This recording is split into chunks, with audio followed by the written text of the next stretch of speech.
Before showing you the videos, I will show you some step by step, so you can have a rough idea of what the process is. This was done, I don't know if you recognize this one from the previous paintings. This was done for the Spanish client of the sound library. So this was the first rough sketch I showed him. He liked it very much because you can already see the contrast and the values. And from there, it's just a matter of refining, reworking. This was actually the size I worked the sketch. It's quite small. Then I resized it. And from there, you start slowly adding layers and layers of detail and painting. In this painting, for example, I worked in areas. You can see that here I just detailed until it looked good, this area. Then I jumped to this area. I even had a rectangle going from one side to the other. And then I also make adjustments overall and add more detail overall over everything. And then finally I sharpen it a bit and add some volume light effects. Have you done everything with the tablet or with photographs? I think this is all painted. Yes, I think so. The beginning, this sketch, I think I put some photos in here, but very roughly here of foliage. But the rest is all painted. What I did was, I remembered some of the areas here, I painted one of the areas and then I just used the rubber stamp and copied that to the rest. So it's a lot of small details painted, but I took these details and then copied them overall. It's not all painted from the same. And how do you organize layers here? Well, sometimes I just start with one layer and stack. I don't know, 50, 60 layers, just one layer painted on top of the other. Sometimes I use layers to make clipping groups. So I have one base layer, I paint, everything that I paint is, the transparency is restrained to that layer. So I have 3 general layers that I can move, but it's a bit like traditional painting. You cannot have layers in traditional painting, so I try to use that same approach. This one, I can show you, this is how I start, and this is how I end. So you can see,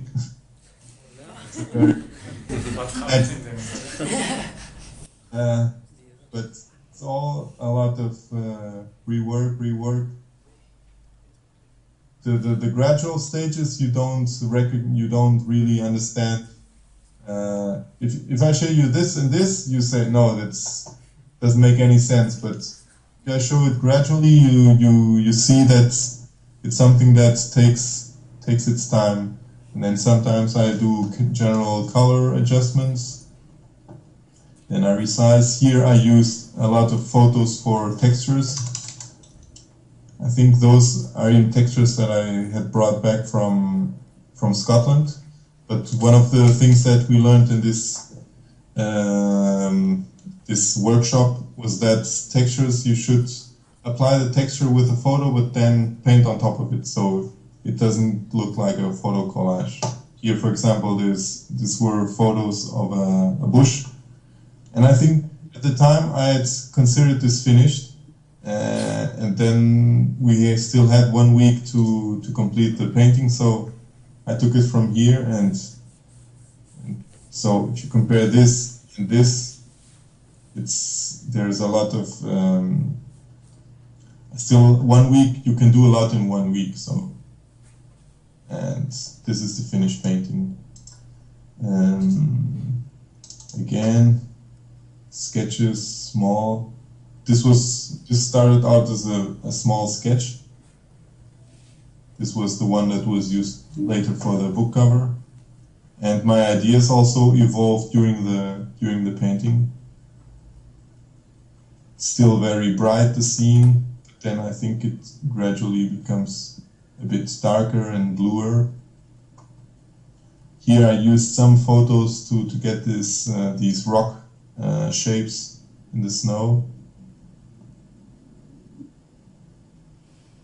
And I paint overall. Sometimes I just concentrate on one area, but this one I use sometimes just a few brush strokes, new layer, few brush strokes, new layer, and then the painting is gradually painted. It's layer stacking. This was the one, the Blade Runner. Here's the process of the sketch. Very rough brush marks in the beginning. I don't have an idea, but then things start to evolve. And the image, I think this was done in 20 minutes until I get to this stage. And from there it's a matter of adding more detail and lighting effects and then resizing. And once you are happy with because between this step, this step is basically this one but just bigger.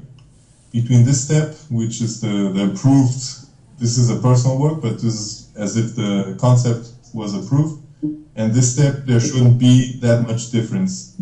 It's a lot of detail added, but the overall feeling, let me just put it like this. The overall feeling between these, if I show them zoomed out, you won't notice much of a difference. But I added the lanterns, a lot of more details, but the overall light source, this green overall light, the perspective, this character, it's all this tram here, it's all the same. I'm not saying that I always work like this. Sometimes my paintings change, but when the concept is strong, sometimes it's a struggle to not forget the initial concept that you had in mind and don't start doing things. For example, I introduced here a bike and a lot more colors, but then I went back to the concept, to the main concept, and I understood that it was something that I had to drop. And sometimes the strong ideas in the beginning, it's difficult to keep them controlled. Even in architecture, sometimes a small sketch is very strong, and you start adding so much details and so many ideas that the initial concept gets lost in all that process. When you start to add details, do you change the resolution of the image, or you start with a big resolution from the beginning? No. Like in this was the original resolution, this size. I'm not resizing. I'm not using the keyboard to zoom. So this was the size, and then from here it changed to here. I don't know the resolution now, but I think this was 4,000 pixels, and probably this one is 1,000 pixels. So it's also not a question of now I start adding details. You still have to use large brush strokes, and you don't start with all the small details. You can see that I'm working large areas of. Only in the end do I all start adding small details like the lettering, these small details, the cables, and details should only be added in the end. And in architecture, it's exactly the same. So you have to have a strong shape, the building, the windows, the big openings, and just in the end, do you worry about the door handles or the smaller things? So painting is. I read once a book about painting. It was traditional painting, but they compared it exactly to the way that you you start with the foundation, then you put up the walls, and then just in the end do you add the small details of the house. This was that painting I'd done in the mornings. The sketch actually was done before my kids were born. And I think this was a sketch, exactly. And from there I picked it up. I thought, no, this is an interesting sketch. I started here, for example, I added some photos and painting photos until you cannot see the photo. And then it's just a matter of adding more details.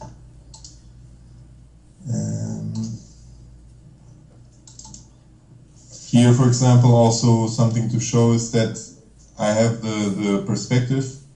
This is a 3-point perspective. These lines are going up. These are going to a vanishing point on the right, and these are going to a vanishing point on the left. But this is all in my head. I don't put up a grid because it makes the painting process a bit too stiff. So this is all, the perspective is it's very rough, the perspective in the rules. But once I start, I think... But I think that the imprecision of that is really nice, no? It's because when you make a 3D render, everything is too perfect.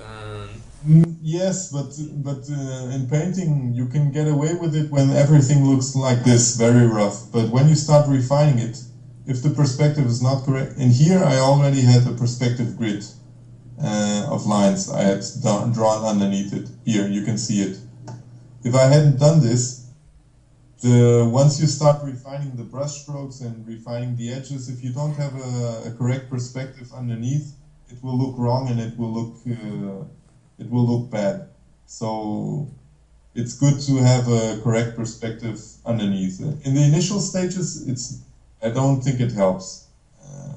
But there's a stage where you have to be precise with perspective, or things will start to look weird.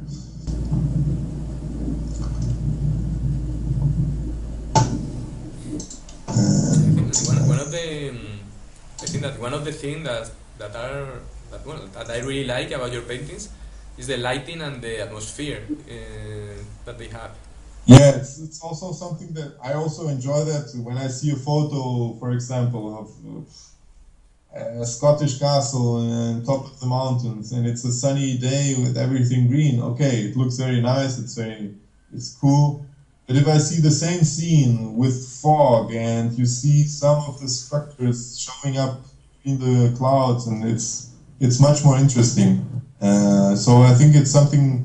It's not that I do it in my paintings. It's something that I think the human eye is drawn to, is attracted by mystery. And if you cannot see the shapes precisely, if there is a lot of fog, it's always interesting. If there are glowing areas, for example, this painting, there is a strong contrast. Overall, it's blue.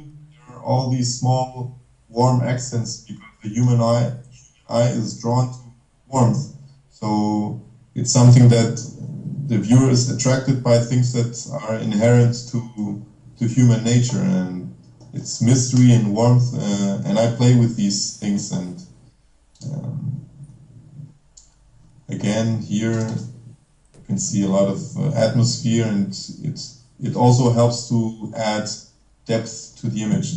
It's another thing that the human eye is attracted to is depth.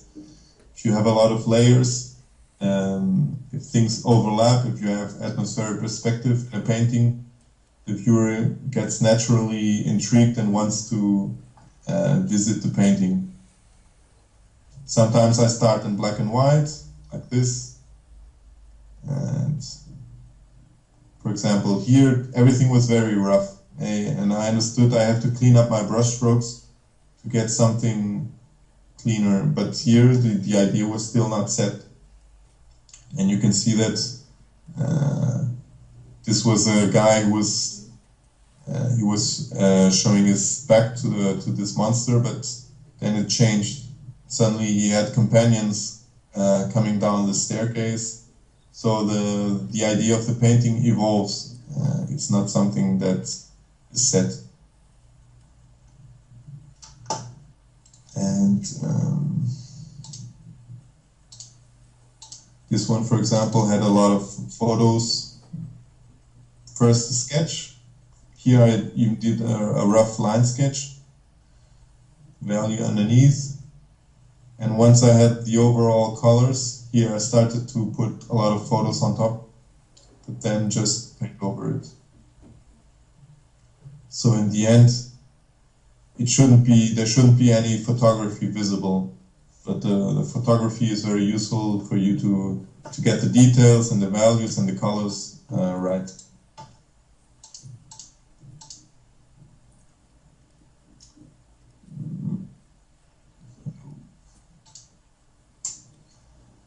Again, this one I started just with photos. So picking some photos, combining them with different modes in Photoshop, and then start to paint over it, adding color.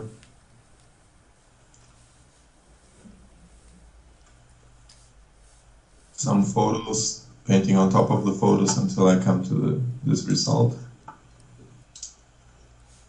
The same here, the process was exactly the same as the previous one. A lot of photos combining until something interesting shows up, and then I start to refine it through painting.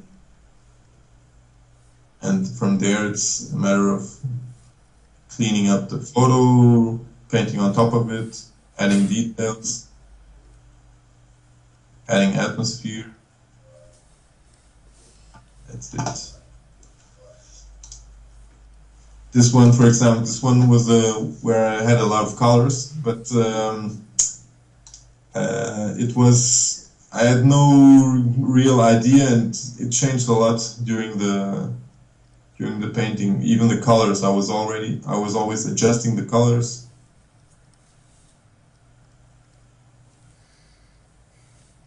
Very brown, but then it started to get more blue and a bit livelier. I had an idea of here, this character running, and then I had an idea to put a rider, and then in the end I just added two riders, and then the title of the painting is called Dangerous Roads.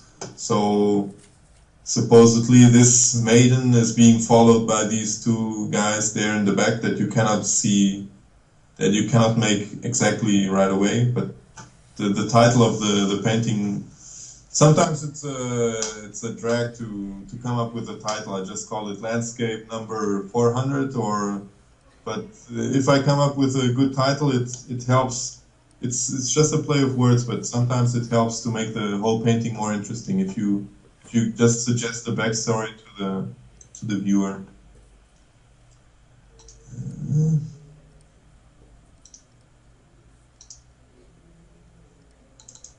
Another one with black and white in the beginning, adding color very early on, defining the light from here and from through the trees, adjusting the values, then adding a character coming home, adding these lights, so to guide the viewer to the house. And yeah, these from Patreon. This one was done from the magazine reference. I started this one with colors right away. I started adding details, resized it, then started cleaning up the image and refining it. And now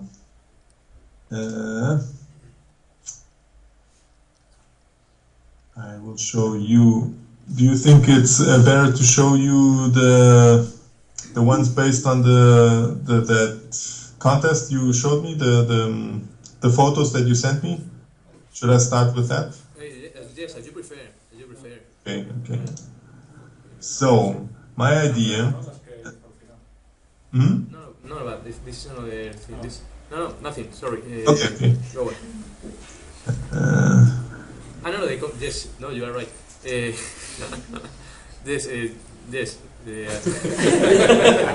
I have no words. Yes. Go ahead. Yeah, please. We were discussing about the No, I was confused. I thought you were speaking about another thing, but now Now you know what I'm. So yes, sorry. we have to say to Andreas Fede sent to Andreas 3 pictures of the contest. important or well-known buildings in Spain for photoshopping them. Like how long you were working on each of those pictures? You will see, but I think I kept it to 10 minutes each, 10 to 12 minutes each. So this is to show you what can be achieved through Photoshop. These are 3 images that I picked. The third demo, these are 3 demos, all in the same video. Okay. The third demo I think is the weakest, because I also didn't invest that much time in it. It's just more to show you what can be achieved. But these are the images for the contest of the Justice City in Madrid, la Ciudad de la Justicia. And well, 2 of them are 3D renders, and the last one is a real photo. The Toyoito made one, but he didn't won. Foster won. Actually, it was one. It was just finger at the chisel. They were like, Just do this one, the one. Do you, Andreas? Do you know this project? sorry, do I know this project? No. Okay. So I show you the photos that you sent me. Okay. This is the one of Foster, the Foster's project. There's another one of. Yeah, well, I sent you a random image a little bit. Yes. All of them were cylindrical buildings. As your project. Well, this is another thing, and this is the project of Zaha Hadid for the contest. So I took these 3, and this is to show you what can be achieved.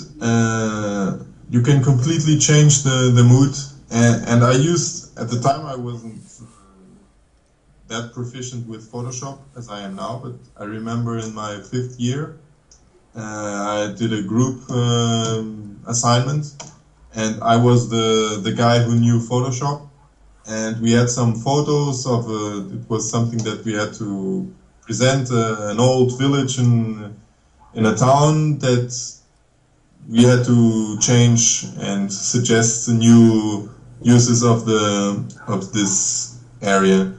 And I did some things in Photoshop, and everybody thought, wow, this is great, this is crazy, and this is great, this is perfect. So we showed it to the teacher, and he was blown away. So at the time, this can help you, what I'm trying to say is, this can help you get a good grade. So if you can cheat and impress the teachers, I think they like this kind of things.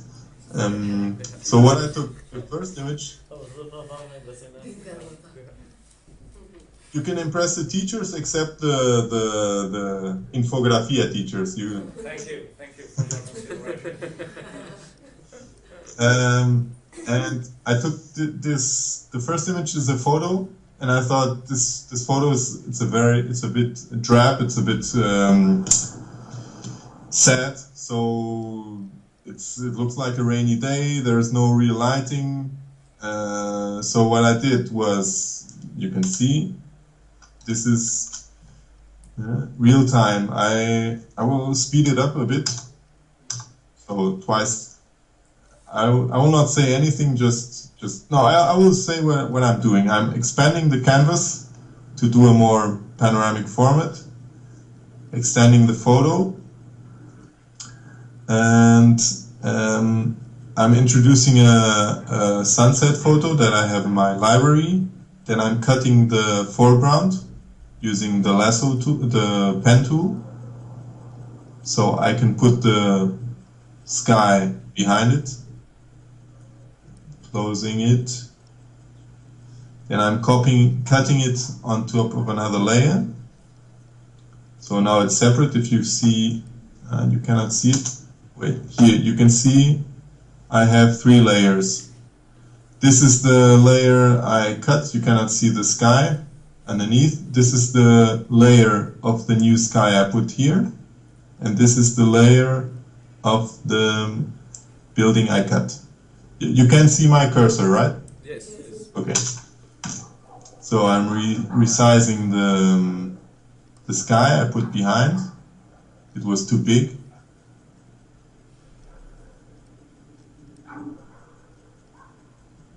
Checking the interesting colors. And now the colors don't match. I'm putting a new layer with orange colors.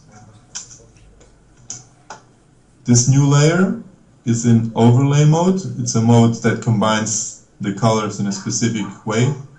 I just filled this layer with orange. I don't know which the color is. And I clipped it to this layer, which means that this orange is only going to influence this foreground layer. And then, this is to simulate the sun hitting the building. And now I'm going to erase the area where I don't want the orange to be. So this is the shadow side. There shouldn't be any orange from the sun. I'm reducing it was too much orange. I'm reducing a bit of the saturation. And now I'm using a photo filter to apply, to make the area in the shadows colder. So, is it worth me explaining this or? Yes. Yep. So I'm applying a photo layer that is making everything cooler on top, but I'm erasing this area, at least. Yes, no, that's not what I'm doing, but that was one of the intentions. Now I'm using a color dodge layer, which is a great mode to make things pop. It's something that makes things brighter and more saturated, which is the way that light works on top of objects. And I'm really doing it as if it was the reflection of the sun. Something I also do a lot is put up, when I paint, is to put up the navigator in the corner, because when you have a reduced view of the thing you're painting, here the contrast is not that big, but if you see things in thumbnail size, you can easily analyze the overall values, and you can see if something is wrong with the painting.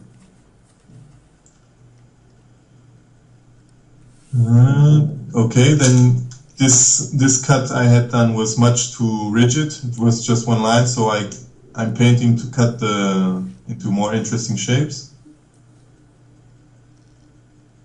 And I think I'm painting as if it was a road or a path to start to introduce some detail. With the lasso tool, I'm introducing a path, yeah. And I think adding a few details. Very small.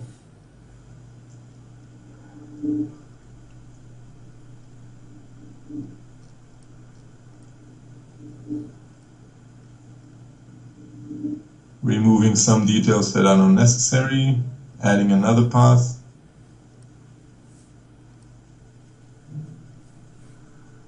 And removing some details, I think that were not necessary. Then I'm using the thing I cut, this foreground as a mask to clean up the edges, that there was a small rim light that was not necessary. Again, adding, removing details. Then I thought it would look nice to have an airplane with a trail here, so I searched the internet and I just put the image there. I paused the video, I'm not showing you the process of searching the image. I'm cutting through some techniques that are not necessarily explaining, but I'm cutting out the plane.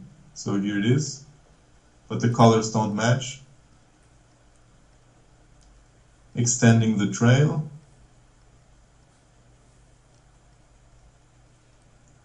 And making it warmer.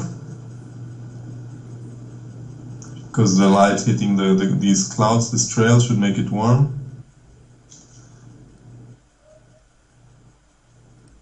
And I'm picking up a scene at night because I wanted to catch these highlights, and I'm going to change this into a mode.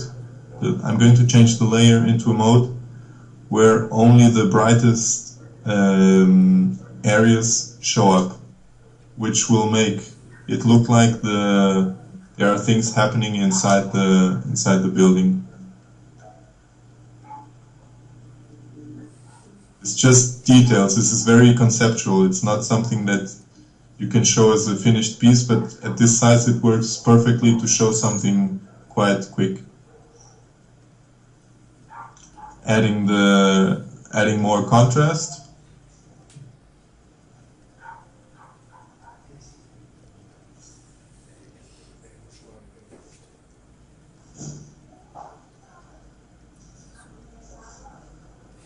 And well, this is the end result. No, sorry.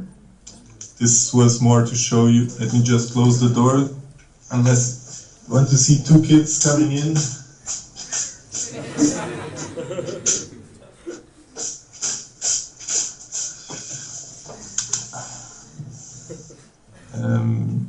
I thought at this stage I thought it was finished. I just waited 5 minutes, and then I noticed.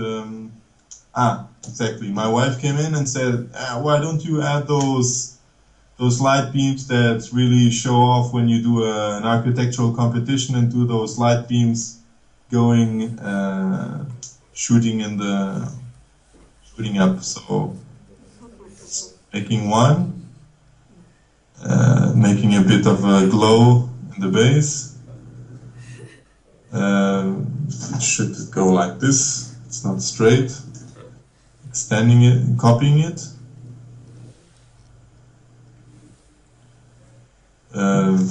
Tilting it.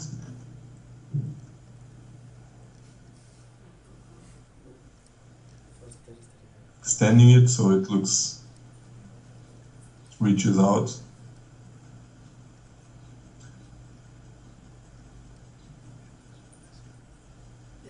Then copying it again and cutting it so it looks like it's in the back,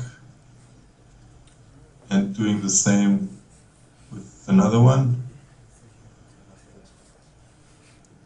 And the plane was also interfering, wasn't working, so I think I moved the plane to the back, made it smaller.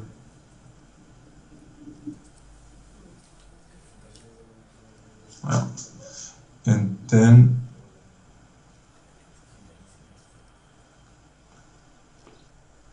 I reduced the opacity. It was and made it warmer in the upper parts, so it wasn't so white.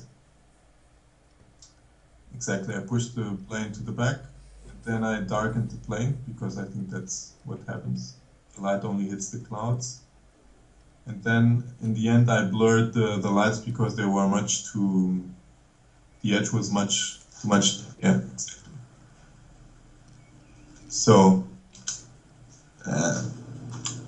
This is how you get from this to this in 12 minutes. So if you have the right tools and if you are proficient with it, it takes a few years experience to get to this, but just shows that you can do a lot of things without just working in 2D, and you can, even if this is in your project, the project that you are developing, you can, I don't know, change areas, make this opaque, add another circle on top, add a copy, extend it. So there are a lot of things that you can do to experiment. There's a lot of experimentation you can do using only digital tools. Then I went to the second one because it's something. It's something that you see a lot, and in architectural these competitions is that there's never much color. So for an architect to see this, it's very nice. It's very desaturated, all very white. But for common people, like most of us, sometimes we like to see things a bit more colorful with a lawn and blue sky.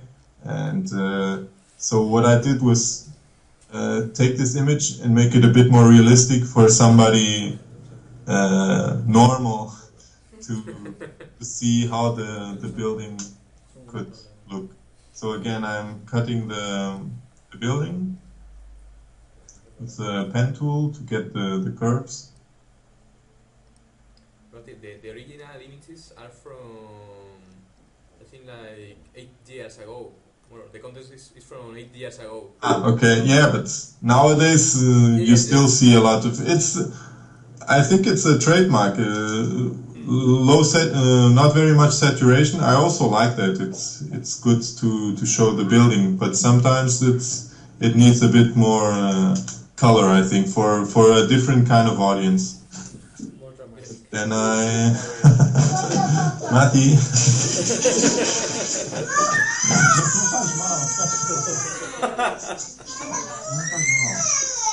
Okay, so now you know my son. And I added the sky. I also took introduced a green lawn and just put it where the previous grass was.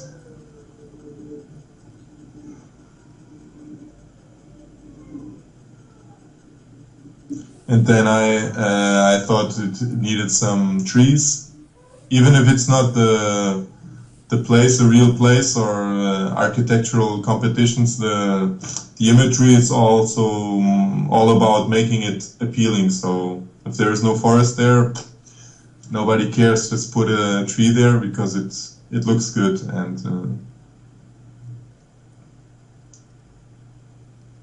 copy it.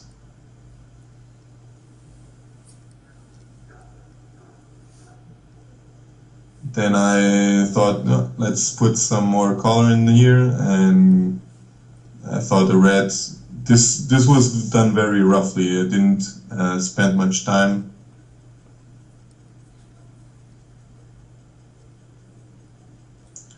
And this is where painting can also be of help to add roughly details, and then it can be.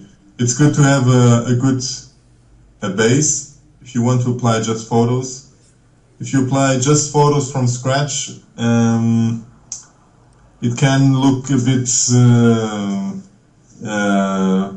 without soul and not very realistic. But if you have an underpainting, if you do a quick sketch of more or less the shapes that you want and then apply photos on top and try to follow that sketch, that painted sketch, it works better than just put the tree in there and don't worry about how. Usually like this it works better. It takes a bit more practice but in the end I think the result is better. Then projected shadows are always very good to achieve more realism with a lowered opacity, so the shadow is not at 100% opacity. It's always important to know where the light is coming from.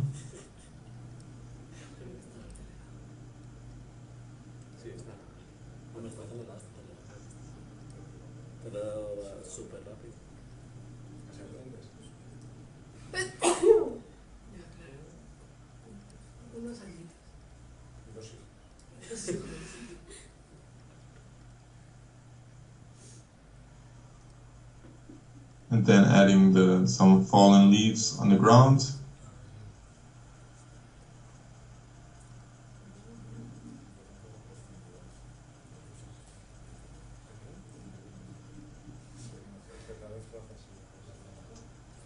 Putting the shadow on top. It's always easy to move layers around.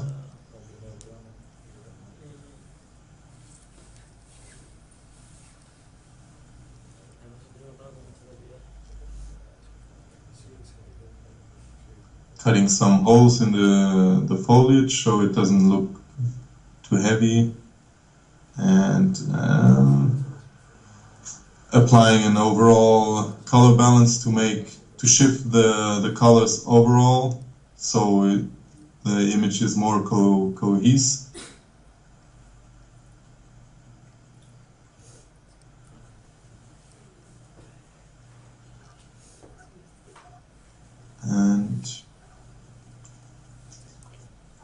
And reducing some of the saturation, which was a bit too strong.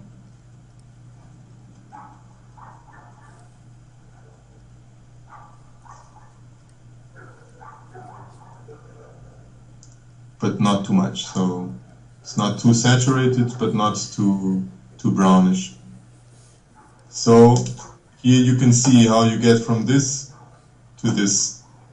This might appeal more to an architectural audience, but this will definitely appeal more to a common audience who wants to understand what the building might look like in a real setting with a blue sky and a grass area. And in the end,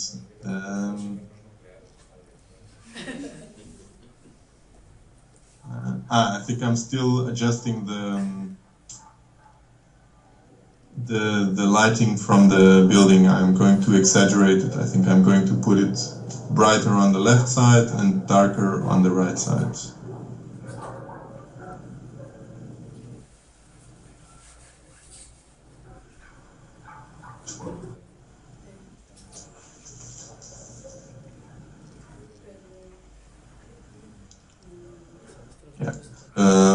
Bolder colors coming through the shadows and warmer on the lit side. And then finally, this is the less interesting. It was more to exaggerate the rainy day feeling of the building that's implied through the reflections and the umbrellas. But I thought it would be interesting to take it a bit further.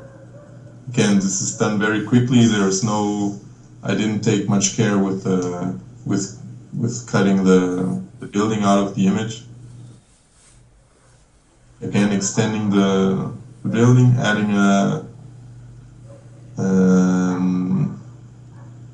cloudy sky, painting out areas that I don't want to show. I'm going to just make it quicker, extending the wet ground, making it darker overall.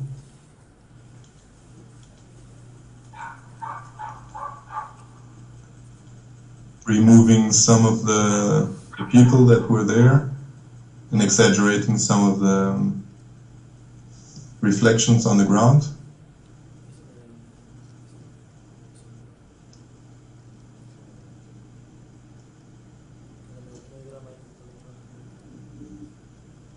I don't paint this fast. This is it's quicker. The video is playing at twice the speed, I think. This is still really fast. Yeah, no worries. It's okay. Actually, some people are quite impressed about your speed when painting. Yes, I was on. Yeah. And I darkened the ground even more.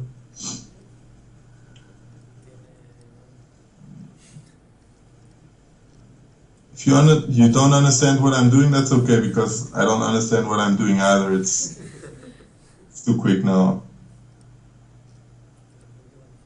Yeah, darkening and showing up more reflections, and I think that's something also very important, is to do overall color adjustments like light influencing some areas and not others always works, because that's the way that light works. It's very soft passages and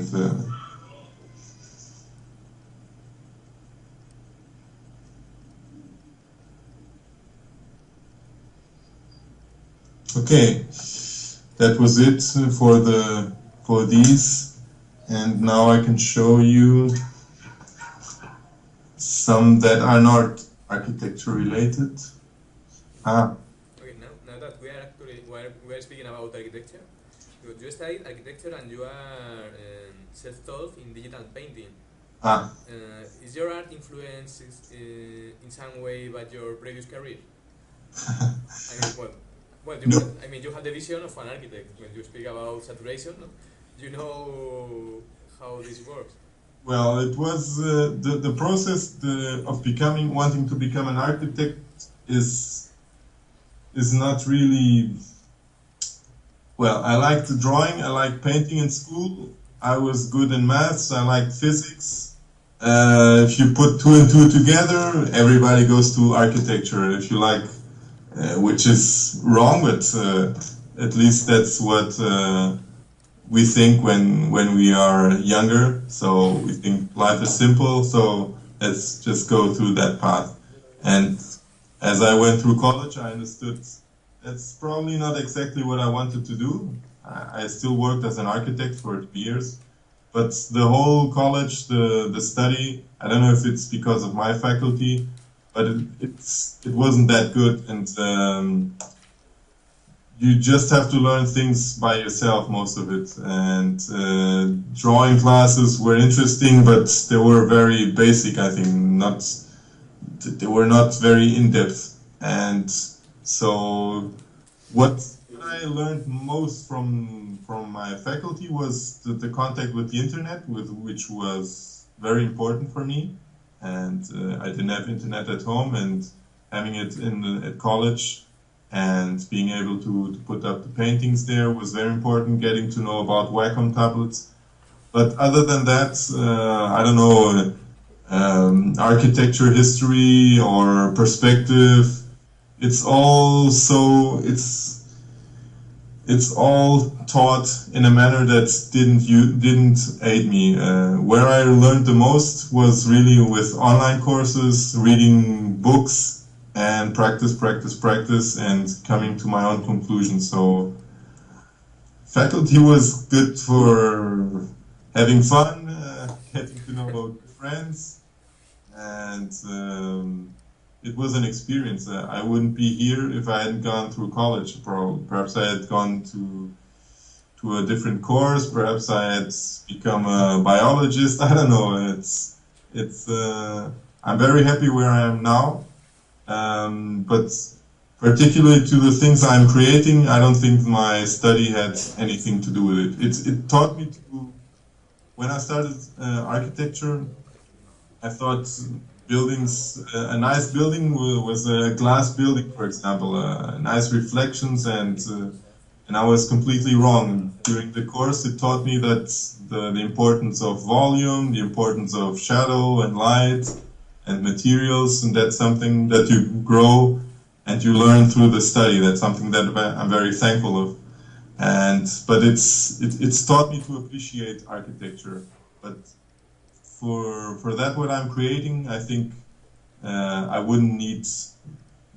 It wasn't college that taught me that. So, but I'm very grateful for the way it took me where I am now.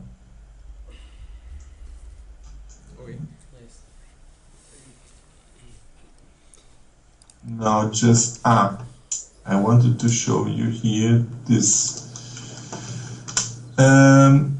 This is a series of sketches that you could, for example, do if you are studying, if you are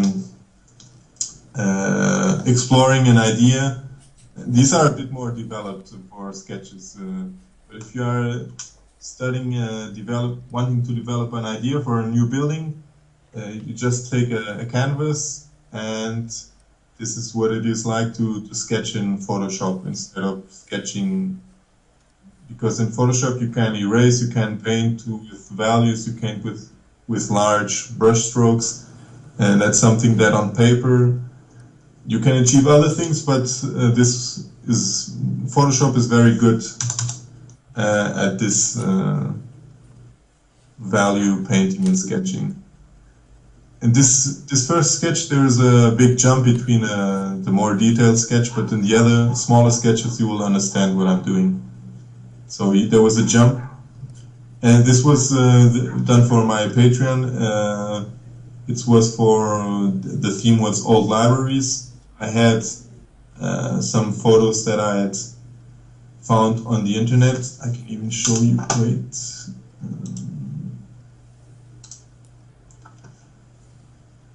This is a great software.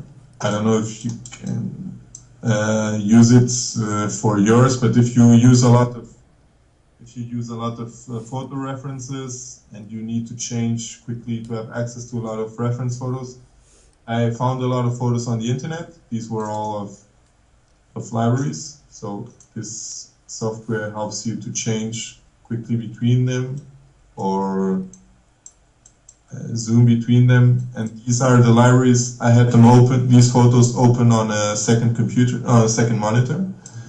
And also some pictures by a famous digital painter, that's Craig Mullins. You should definitely check out his paintings. He is the master of digital art. And this is all painted, and he's awesome. And I use these as inspiration for these small sketches. And back to the video.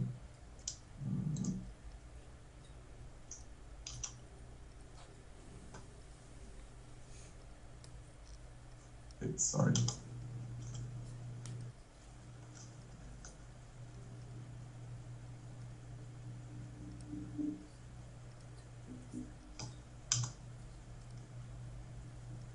Now it's at 3 times the speed.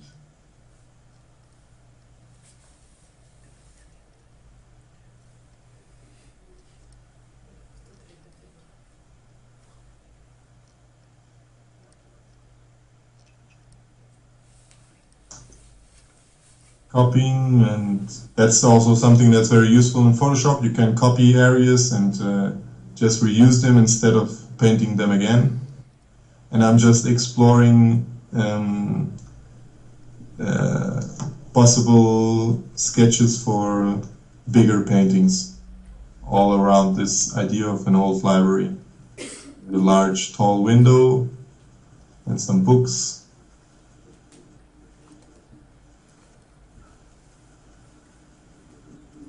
What is the size of your monitor? Size, I think it's 27 inches. I have 2 exact monitors side by side. And for example, now I'm doing the Photoshop on one monitor. On the other one, I have the files open and the things that I want to show you. I'm seeing your video. And when I'm painting, I can have a web page open in one monitor, reference photos or my email, and I'm painting on the other one. It's very helpful to have 2 monitors. I'll just skip a bit ahead. So you can see sometimes I use line just to get the basic perspective right, but I jump into value these bigger, larger masses very quickly.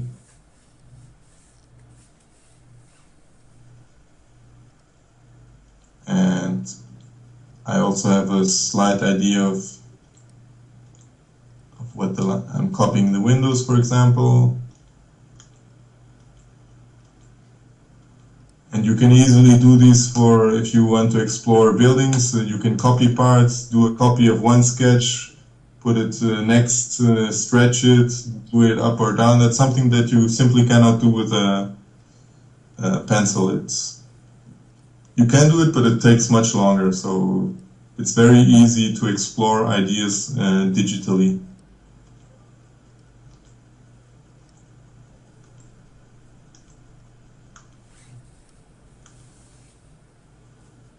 introducing lighting. As you can see, I'm keeping everything on one layer. I'm not really, I shouldn't be worried about layers in this sketching phase.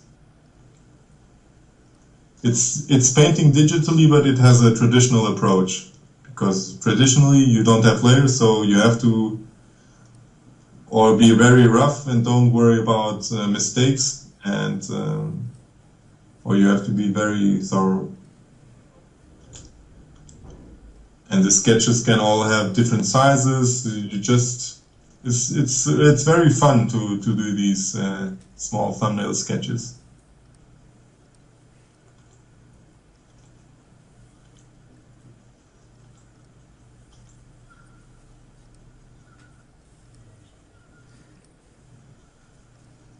I have a very rough idea of what I want, but I'm doing these sketches. The purpose is really to have a clear idea. For example, this format is like this, but I will quickly stretch it to the side. You can see that this sketch is what resulted in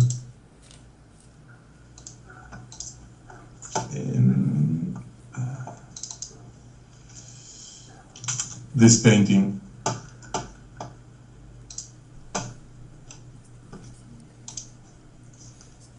Which doesn't look like it, but it's a whole process. And of course I don't have the idea of this painting in my head. That's impossible. I cannot do that.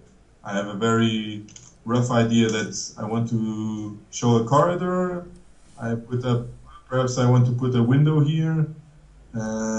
This was supposed to be a ceiling, but as the painting goes along, it changes into, I'm putting a shelf up here. Oops.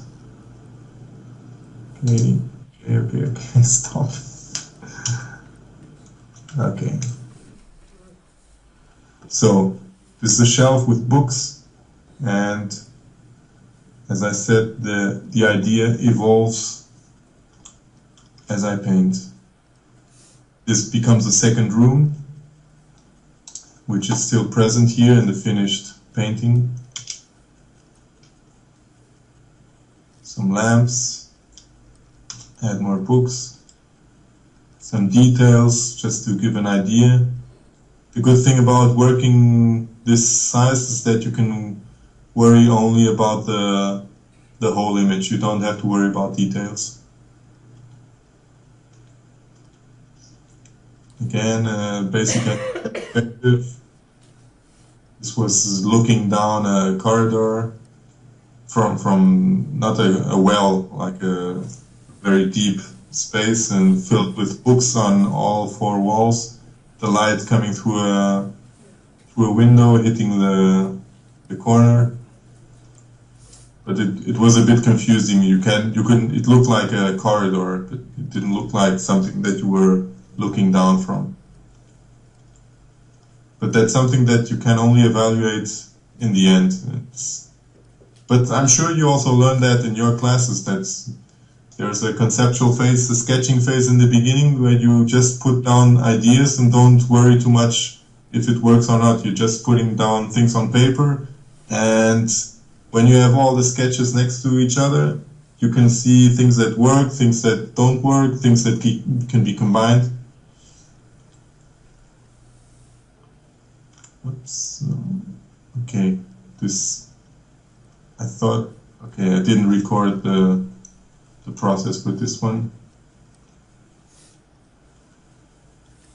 Again, some lines, but I think you get the idea. Okay, strange. Here's the sketch. Another sketch. And I'm always looking at these photos, using some details, some things that inspire me. I'm not copying anything. It's just, oh, I like these details on top of this shelf, this light hitting the side. things like that. And then I jump from one sketch to the other.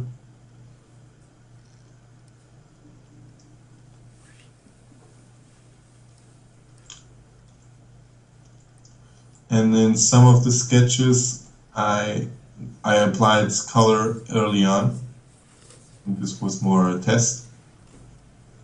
But ultimately, with color, they become a bit more appealing. But it's not so easy to control, to worry about value and color at the same time.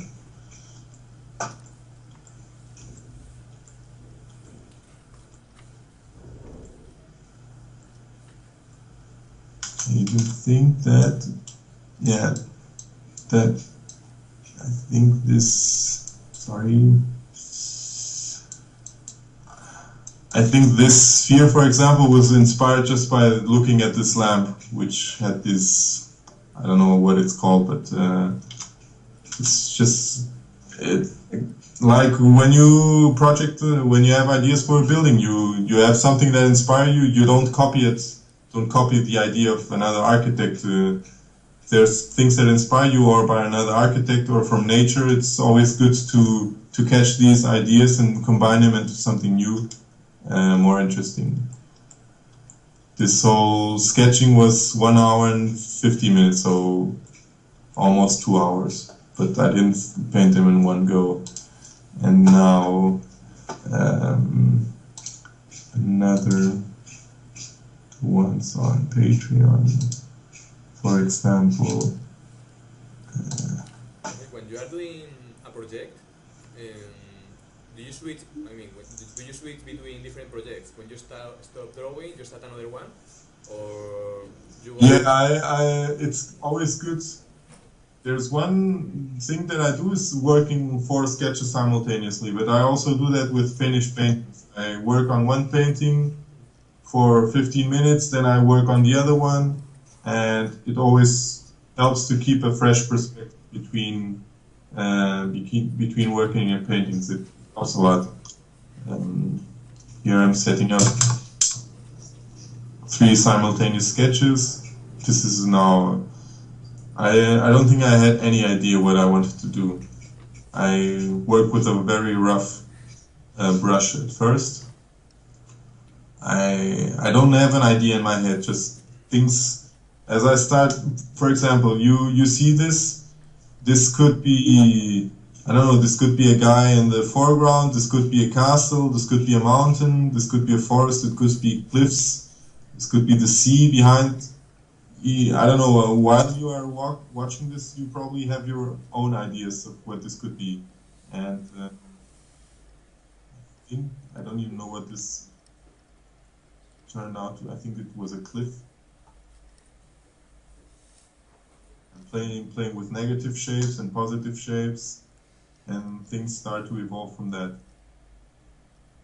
Here I already had an idea that I wanted a tree. So 3 very low contrast sketches. Low contrast also helps because you don't have to worry about details. It's something diffuse. Also the brush is very rough. You don't have to worry about edges and being precise.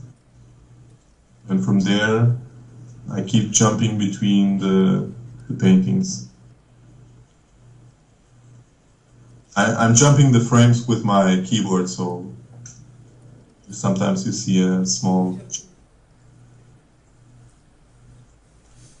adding a bit more contrast, more details in the back.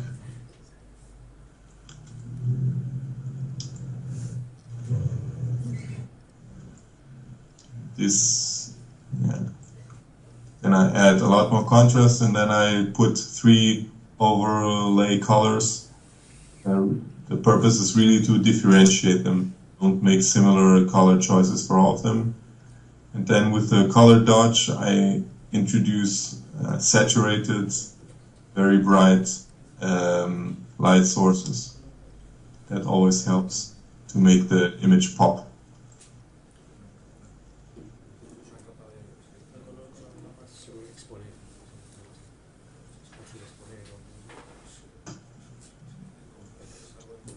Jumping more.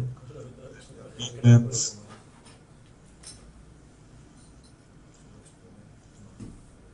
And then zooming in to add some of the details that I cannot work at zoomed out views. This was 1 hour and 10 minutes, these 3 sketches. More contrast, more details.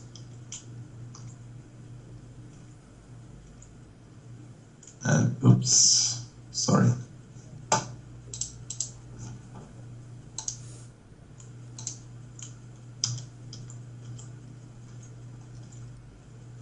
And you can see here the organization of the layers is very, I don't worry about organizing it it's really, what interests me is being quick, putting down the ideas. And what more? And these are the Machu Picchu inspired. It's again black and white.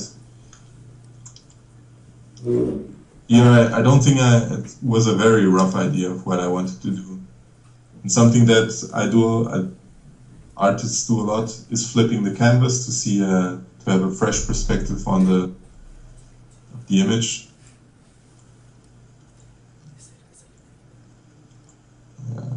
Adding the ruins. Here I think I only had the magazine open on my desk to reference it.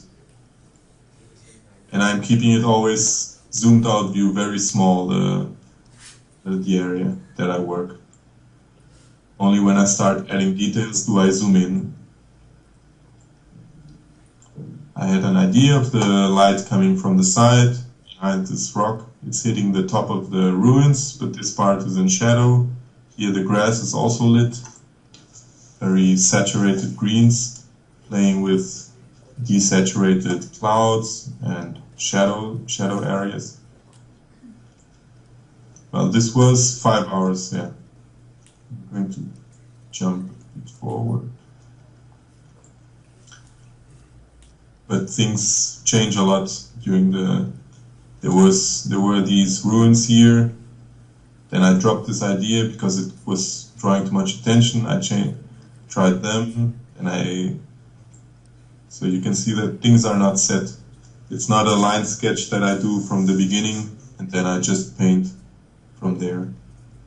But you can see that I start refining the edges and the areas, and everything starts to get cleaner. Something that's very interesting to look at is having sharp edges in some areas and very soft, diffuse areas, especially from atmosphere in others, which creates edge contrast. A painting is all about contrast. It's not just value contrast between dark and lit areas, but also between edges, blurry edges, sharp edges, warm, cold areas, man-made, nature. The more contrast you get in a painting, the more interesting it becomes.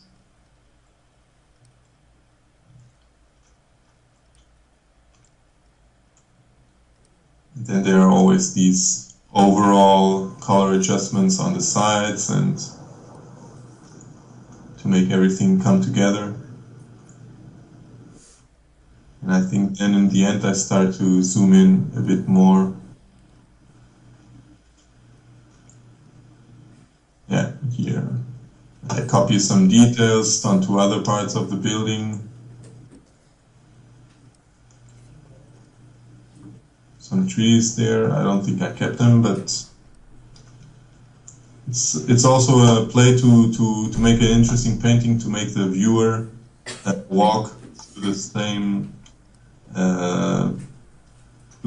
path that a person that would visit this area. So it would come in from here, go through this path, go over the bridge, perhaps go inside this building, perhaps come out again, visit this area, and then, like somebody exploring this area, you are also exploring this painting.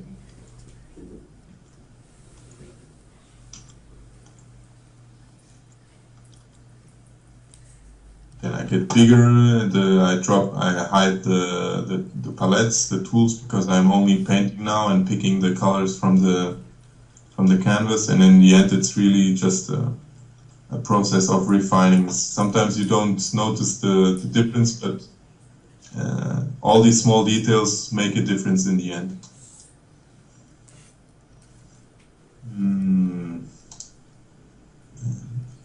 Another one. You're probably already bored and sleeping. Not too much. No, it's really interesting. Yeah, but Actually, the approach to this kind of images are completely different than we are used to doing architecture. yeah, but I think this can easily be applied to architecture. I mean, it could be applied to architecture images. That's true that for this kind of images you need to get a good performance on tablets. Yes, it takes some practice.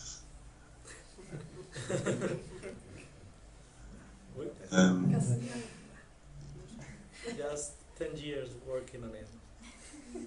Yeah, perhaps. No, 10 years is, you can, if you work with a tablet, the most important thing to evolve is to have fun, because if you consider a tablet something that is a struggle to work with, it won't be easy. But if you see a tablet as a good tool to create new things and have fun with it, it's great. And one of the easy things that's very helpful, I think, with architecture is you can cut photos.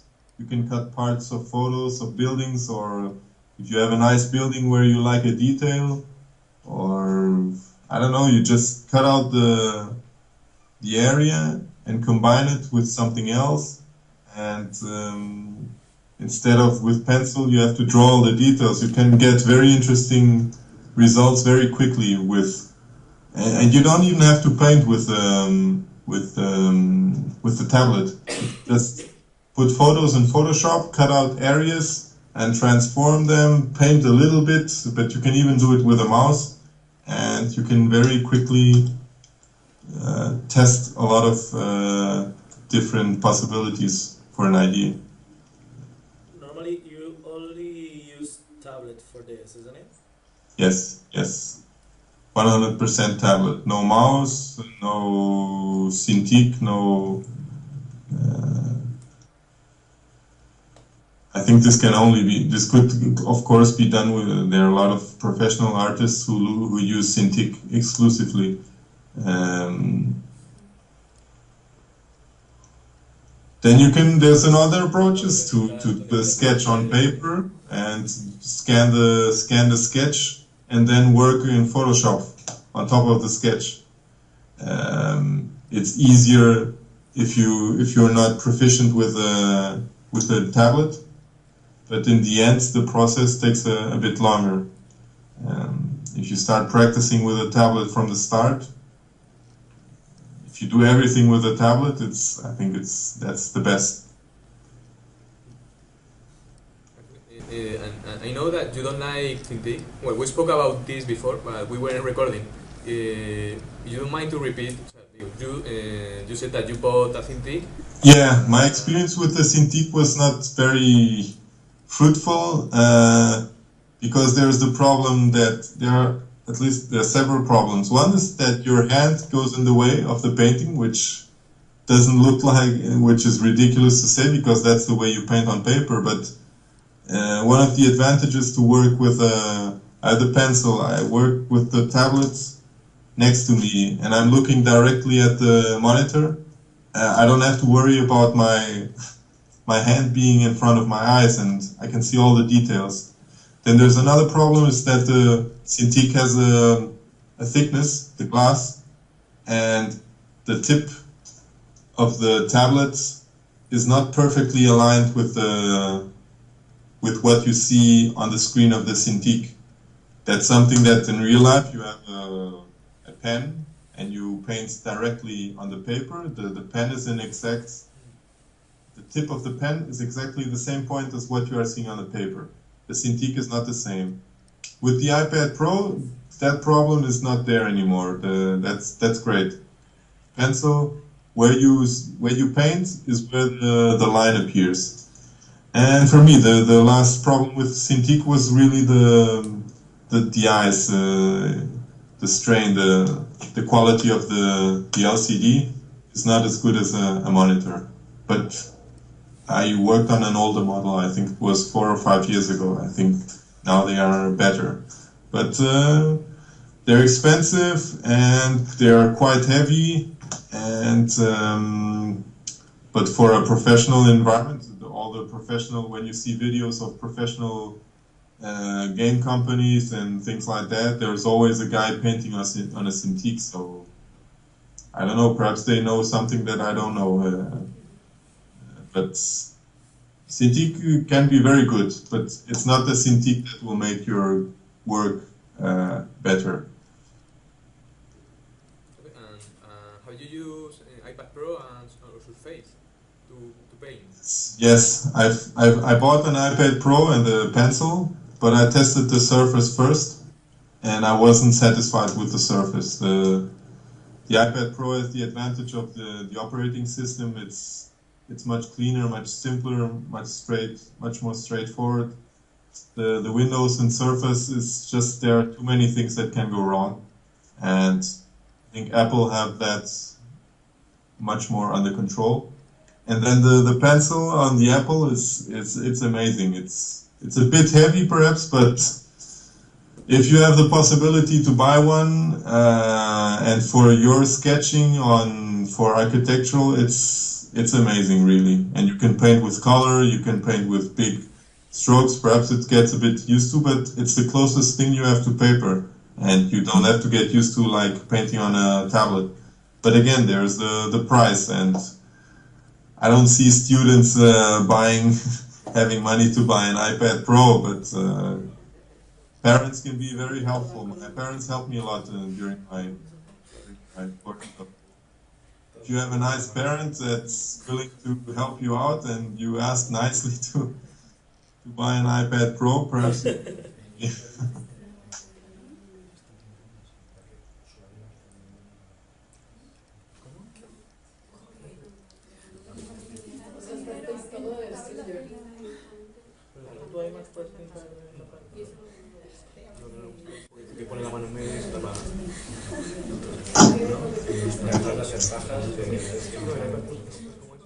Example, this is the pencil.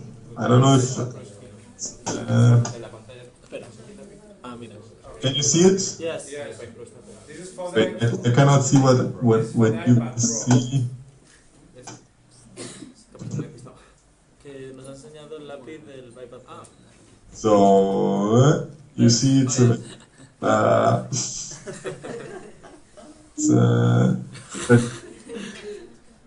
it doesn't have an eraser, but that's no problem. The iPad Pro is quite big, and I can show you. There's a great software that's called, it's ridiculous to show you like this, but it's called Procreate. It's the best for painting, and here are some small, very small sketches I did, but you can very easily explore it with the pencil. It's, I think, wait.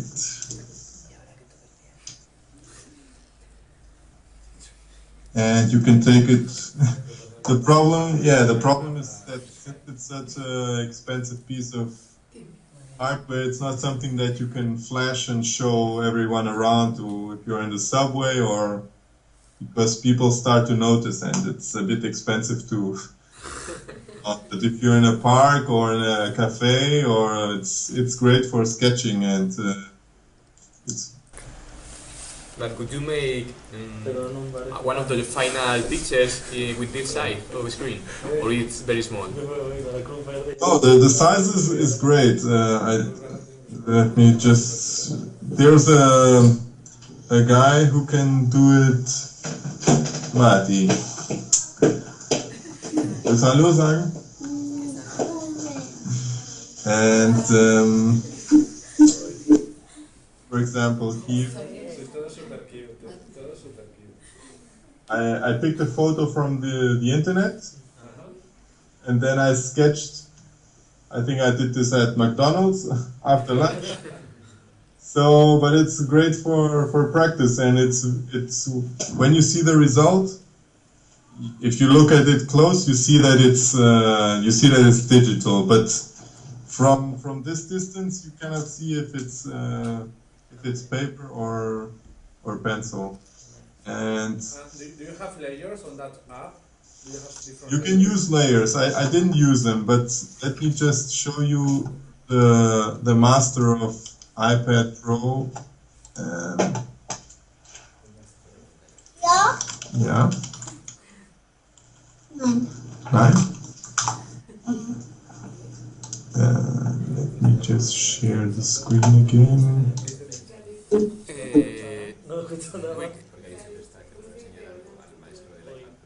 We can only see your face. Okay, no, perfect.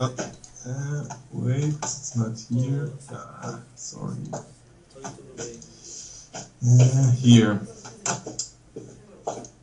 This guy is amazing, and he did everything with an iPad. He did a lot of them with an iPad, the previous one, not the Pro, the regular one, the iPad Air.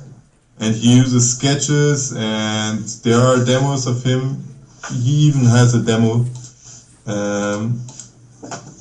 Where is it? YouTube channel, and it's amazing what he can do.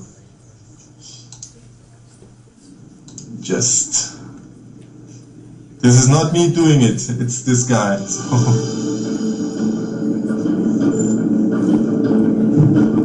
The iPad Pro records it automatically.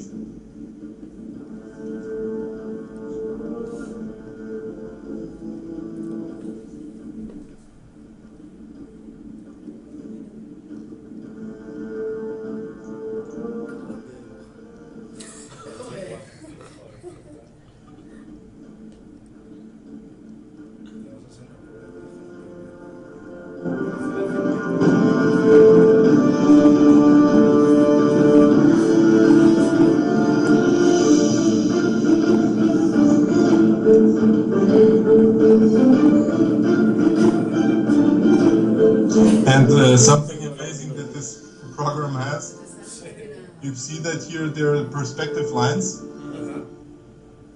and the program has that perspective grid underneath it, and your brush strokes can align automatically to the perspective.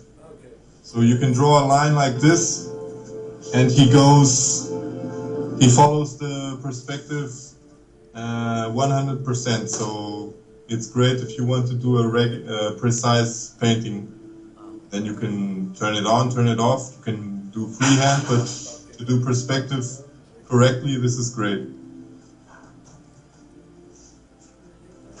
And you can see that he's always flipping the canvas to check the perspective and the composition.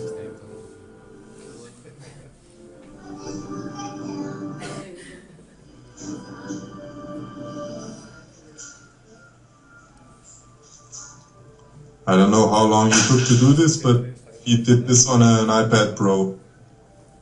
And his name is Nikolai Lockertson. And his portfolio is really some are rougher, but if you can do this with something that you can take in your briefcase, it's amazing. He really took the iPad to the limit.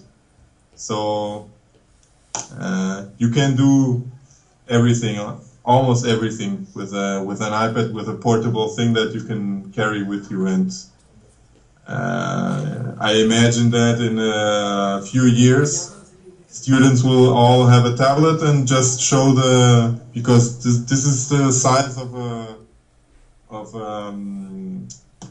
a sketch block with an A4 paper. So that's something that you can show a teacher or develop your project. And even if you paint nowadays, if you paint in a larger format, you can zoom in and you can have so much information in a tablet. And I imagine in 5 years it's regular for a student to paint on a tablet and present the things to the teacher on a tablet.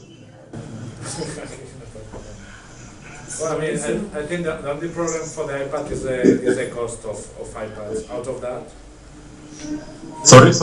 I think the only problem for using the iPads, like in a larger scale, is the cost. Yeah, but I think there are so many brands, because having a tablet, for example, 5 years ago, having a tablet was nobody has a tablet. The iPad was really a revolution. And nowadays, almost anybody has a tablet. There are cheaper brands, and now that the pencil and this tool has been introduced in the last year, I think this was and bigger tablets, I think that was the only drawback for not painting on a tablet. And other brands will get there. They will have cheaper models, and the iPad will get cheaper. And perhaps the faculty will have help the students buying a tablet, I don't know, or second-hand tablets.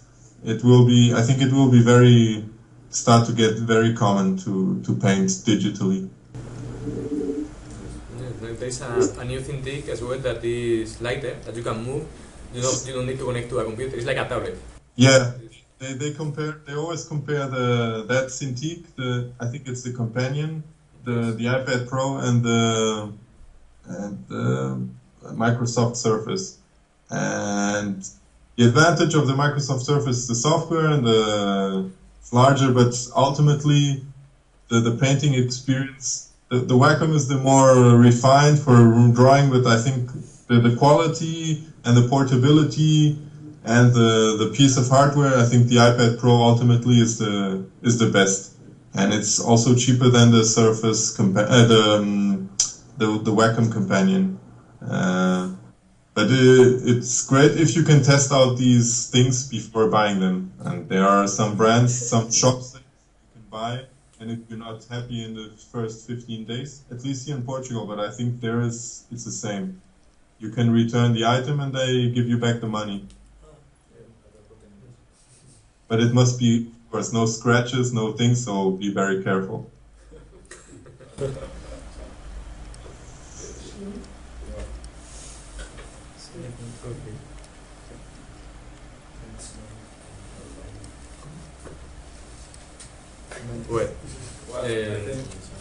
Do you have any question?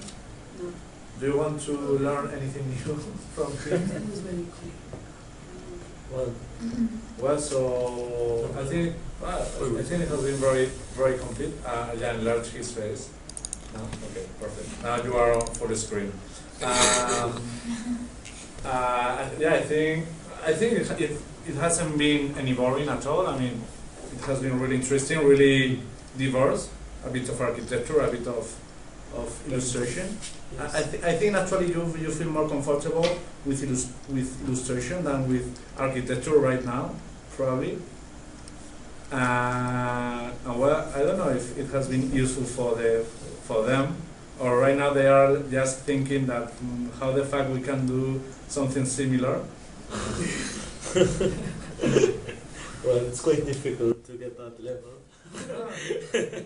Yeah, it takes a while, and it takes commitment. And as I don't know if I probably didn't say this at the beginning, but this digital painting was only a hobby. I took my study to the end. I did it in the 5 years and a half, because my objective was you cannot make a living out of painting out of painting. That's ridiculous. And but it's, for me, it's exactly the other way around. You cannot make a living as an architect. I don't know if the situation there is, I don't want to. It's not good, the situation. Don't be yeah, in Portugal it's really bad. And I imagine Portugal and Spain, it's very similar. We are a similar situation. So for me, it was really liking to do CAD, 3D, and painting. So my advice to the students is to be proficient with a lot of things. Drawing, 3D, doing architectural building projects, being proficient with history of architecture, all you can learn, and don't focus too much on anything too soon, because I remember during my study I was interested in design and typography and 3D and flash animation, and just after leaving college and working my way in the first 2 jobs did I understand what I wanted to become. And the more you can, so it's at least test it with a cheap Wacom tablet. They are my first tablet was expensive, but the other ones I bought after that, when mine broke down, are I think they cost 50 euros now. So I don't think that's a reason not to try it out. And you can, some of the paintings that I showed you were done with these cheap tablets. So you don't need an iPad to do great things. Start with a cheap tablet. Perhaps it's a bit more difficult, but try that out. It can be something that can be useful in the future. And if you're good at it, perhaps you can start investing more money. Perhaps it can be also a tool for your 3D renderings to paint textures. A lot of texture artists for games, they use Wacom tablets, even if they're not good at painting. They use it for textures and for their 3D models. And it can help you in retouching your 3D renders.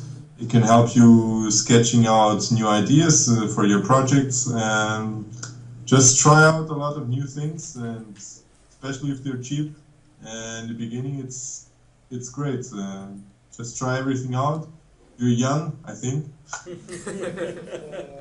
You have your full life ahead of you, and test a lot of things, because afterwards, when you get a job, and you probably are sick of hearing this, when you get a job, you have less time. When you get a family, you have less time. It's true, but yeah. Being a student is also very nice for socializing and having friends, and don't just work. That's also not good. Take advantage of this part of your life where you still have a lot of free time, and have fun. But don't forget to prepare for the future. Learn a lot of things now, very different things. And then you can decide later on. Thanks. Okay, so Well, thanks. thank you very much. I think it has been an amazing conference for the students and for the teachers as well. So For me, it was really interesting when he showed us the workflow that he follows. The workflow that because you know how The he video. works. The videos are really useful. actually, well, if you like that, use Patreon. Patreon is Patreon is for guys who want to do digital art, I think. No, but I mean that you can follow Andreas in Patreon. Yeah, but Patreon is for me to make some money, so you don't want to spend money with me. There are a lot of free tutorials on the internet. It's full of them. It's great.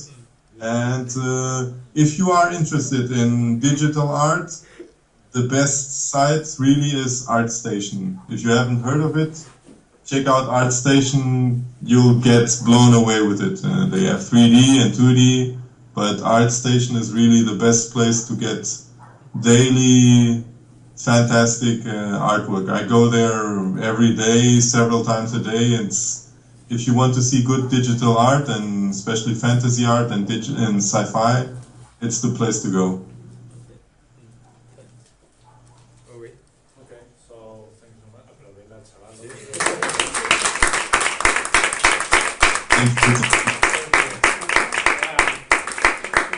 And now you can go with your son and yeah, and you can all go have some dinner because you're probably all hungry.